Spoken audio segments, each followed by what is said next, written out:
أعوذ بالله من الشيطان الرجيم بسم الله الرحمن الرحيم أما بعد السلام عليكم ورحمة الله وبركاته.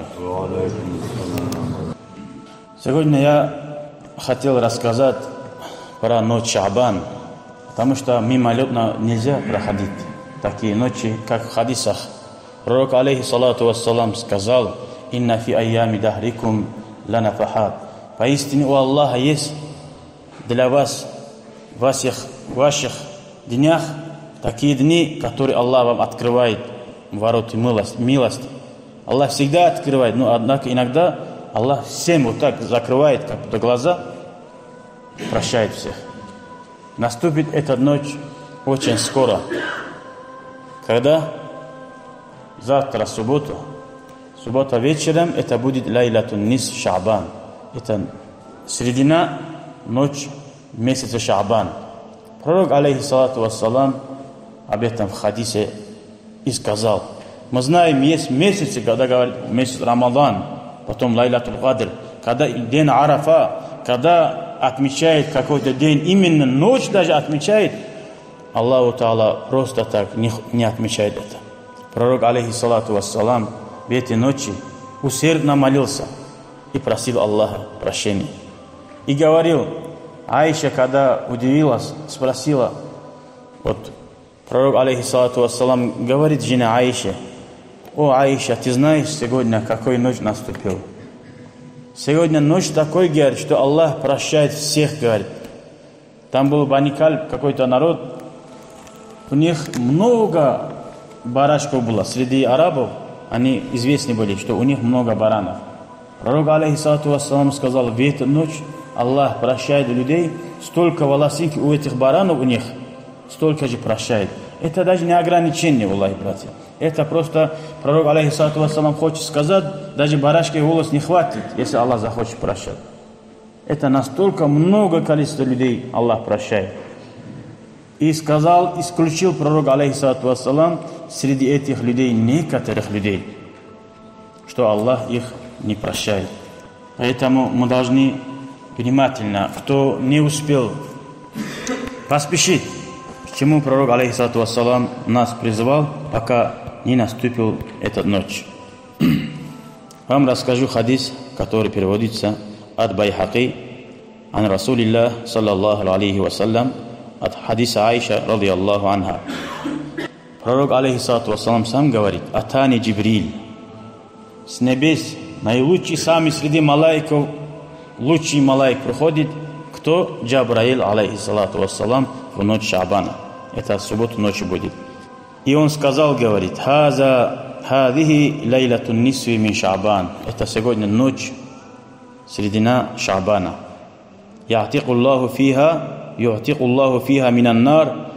Аллах освобождает этот день от ада бикадари ша'ри ганами Бани Кальб.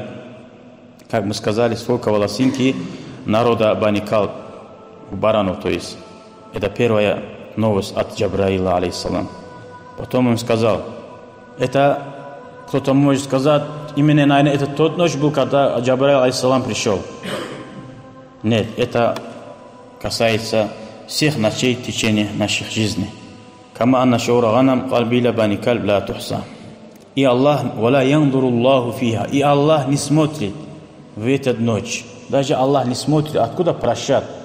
Как вам бывает, что вы пошли кого-то просить прощения, он даже не хочет слушать. Настолько вы перед ним не имеете какую-то цену. Аллах даже не смотрит на тех людей.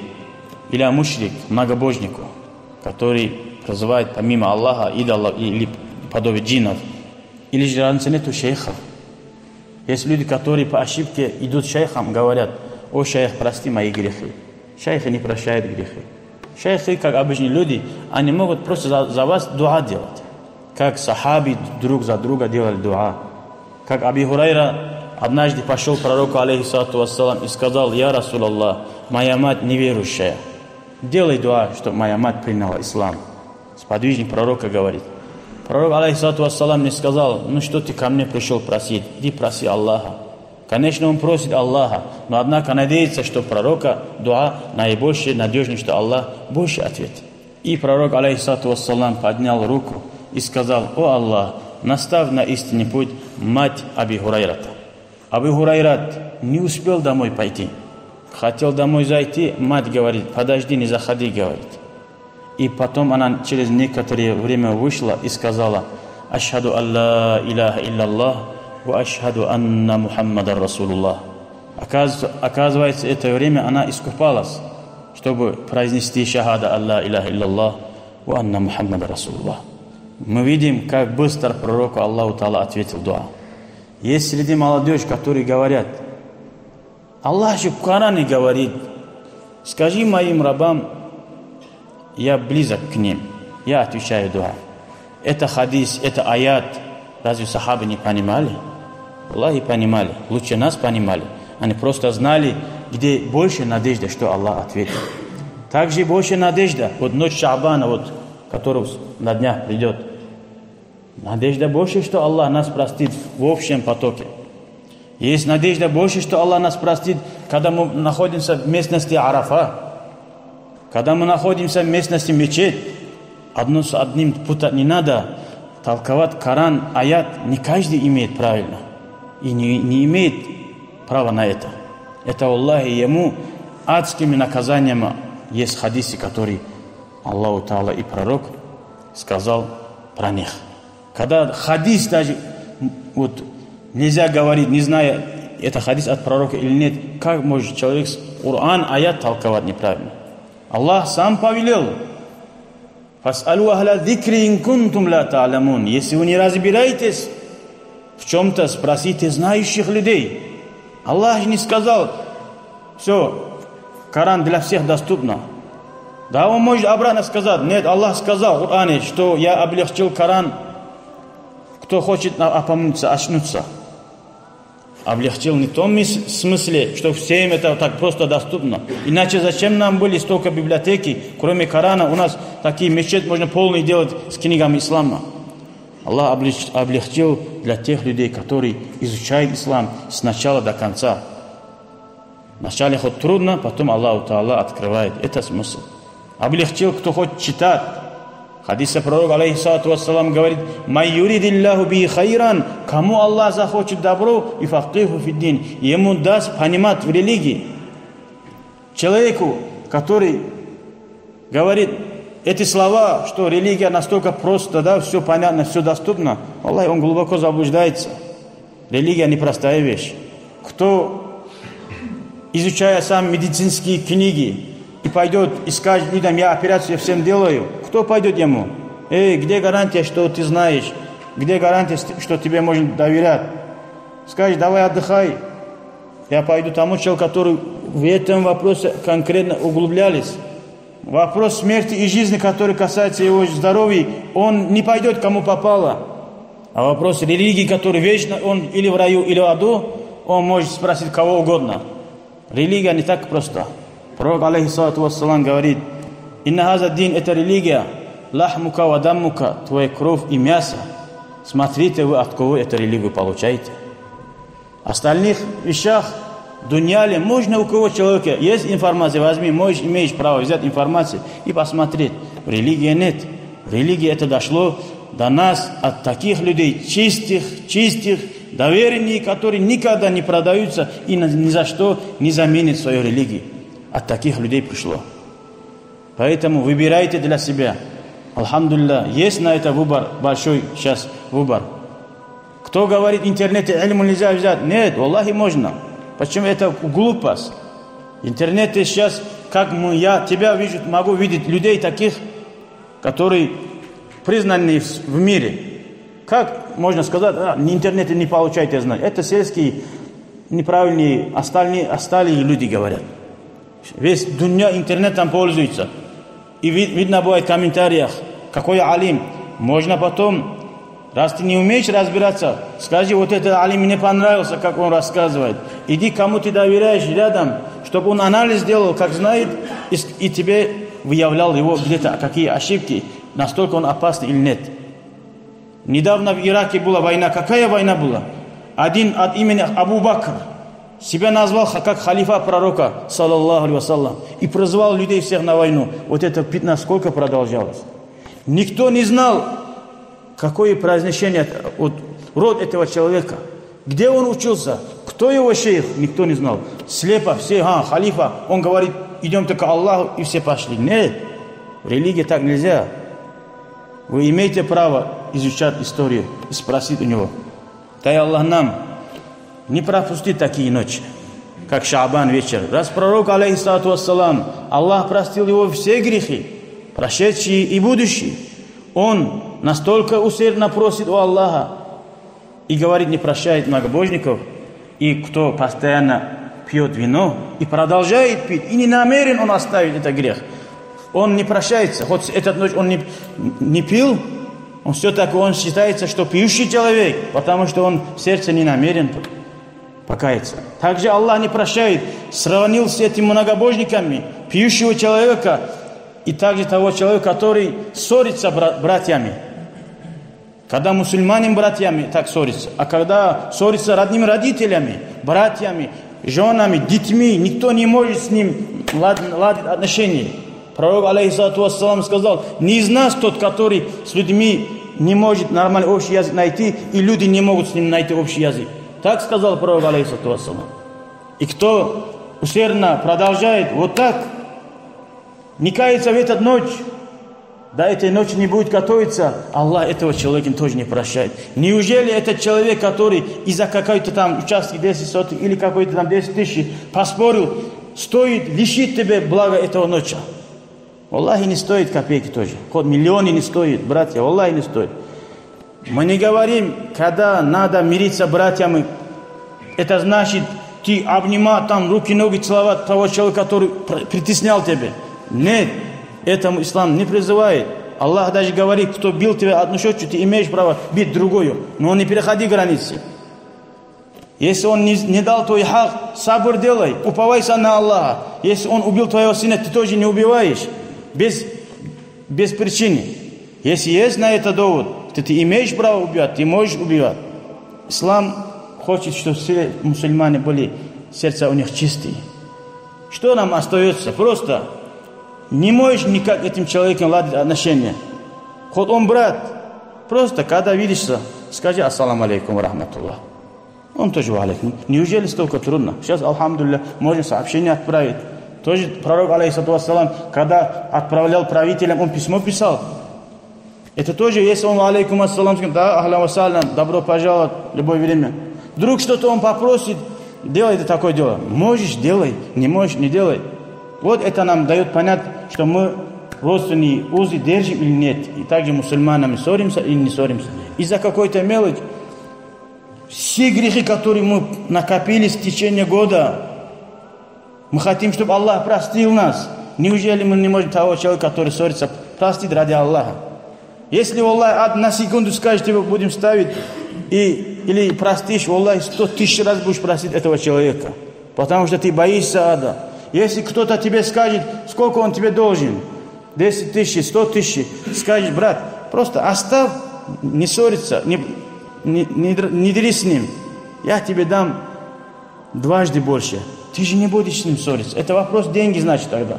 Ну, Аллах тебе говорит, не 200 тысяч, я тебе обещаю в раю крепость. Оставь этого человека. Раз не дает, сабр делай. Убивать же нельзя за этого. И вечно аду гореть. Не стоит, братья. Надо просто задуматься над этими словами. Также Аллах не прощает тех людей, которые сура, человека картину делает рукой вот так. Или вот так, как это, памятники делает. Их тоже Аллаху Та'ала не прощает. Я даже забыл. Есть еще вид, уже 4 я рассказал. Я рассказал. Поэтому, братья, есть люди, которые не получается с ними связь делать, хотя бы в сердце намерение делайте, кто не успеет. Иншаллах, я как увижу, как будет первый момент, шанс этим человеком увидеться или отправить сообщение, намерение сердца делайте, иншаллах, это тоже как бы начало будет считаться. Во-вторых, дорогие братья, много распространено сейчас по WhatsApp. Ночь Шаабан, надо столько ракат, намаз делать, сколько это читать, 170 раз это читать. Это все недостоверно, братья. А если нас спросят, что хорошо читать, что нехорошо, мы, конечно, говорим, самые лучшие азкари пророка. Тахаджуд делай, Кур'ан читай. Читай субханаллах ва бихамди, субханаллах азим ва бихамди. Но однако мы не говорим, что пророк говорил, читай это, делай это. Это ложь будет в адрес пророка, алейхиссалату вассалам.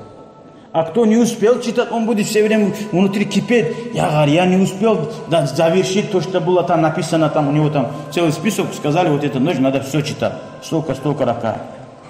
Пророк милосердный, кто как может, оживит эту ночь. Кто читает Ясин, 3 раза Ясин читает. Есть такой, алими сказали. Но в хадисе пророк не сказал, Ясин читайте в ночь именно Шаабан. Но однако он сказал, читайте Ясин для всей намерения. Для всего читайте Ясин. Если голодный человек читает Ясин, Аллах даст ему, он сытым сделает. Если жаждет водой, читает Ясин с намерением, чтобы жажда ушла, Аллах его жажда уберет, говорит. Поэтому, кто имеет, опираясь на это хадисе, просто читать будет эту ночь, раз благородная ночь, как благодатная ночь, будет читать, никто не имеет запрещать. Он не говорит, пророк говорил. Я надеюсь на это хадисе, опираясь, делай это, оживляй ночь. Если говорят, пророк в мечетях не оживлял эти ночи. Почему вы оживляете эту ночь в мечети? Потому что мы знаем в наше время, много людей, много чего отвлекает нас. Телефон, телевизор и так далее. Поэтому мы говорим, соберитесь. Хотя бы вот так объединитесь и против шайтана вставать, вам друг другу вы будете поддержка. Потому что есть хадисы много пророка, алейхиссалату вассалам, когда люди, какое-то количество собираются в одном месте, им Аллах много баракатность посылает. Поэтому надеюсь на это баракат. Не утверждаем, что пророк именно так сказал. Пророк много чего оставлял, просто вот так оставлял, чтобы людям слишком вот так не надавить. Даже сивак элементарный, он сказал, если я не боялся бы, что это будет обязан, я вам повелел бы каждый намаз сивак использовать. Даже он сказал, я повелел бы, как фарз сделал бы. Но поэтому у всех не получается, обязавку он не поставил. Но однако дал понять, кто разумно понимает, сивак пользовать во всех временах, в намазе и перед сном, везде это желательно. Если он будет постоянно вот так будет делать, какой грех? Раз он просто не утверждает, что именно пророк так надо, обязал скажет, он уже будет ошибаться. Он ошибается.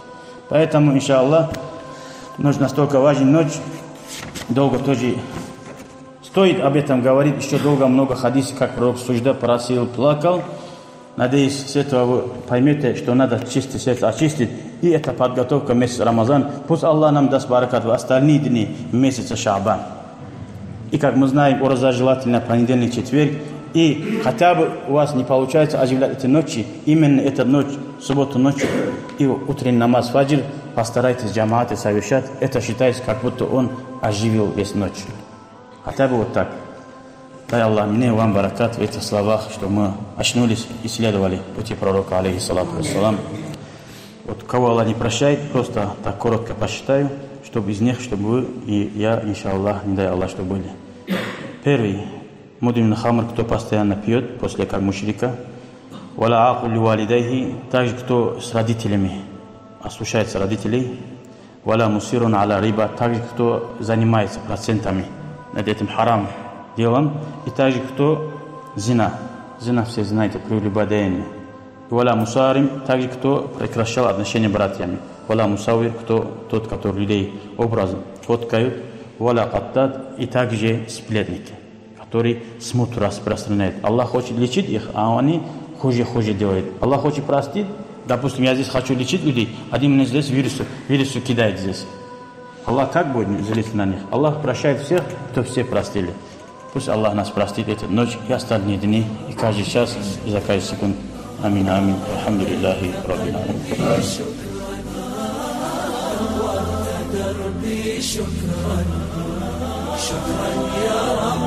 شكرا يا ربي شكرا هديت قلبي شكرا نورت دربي شكرا شكرا يا ربي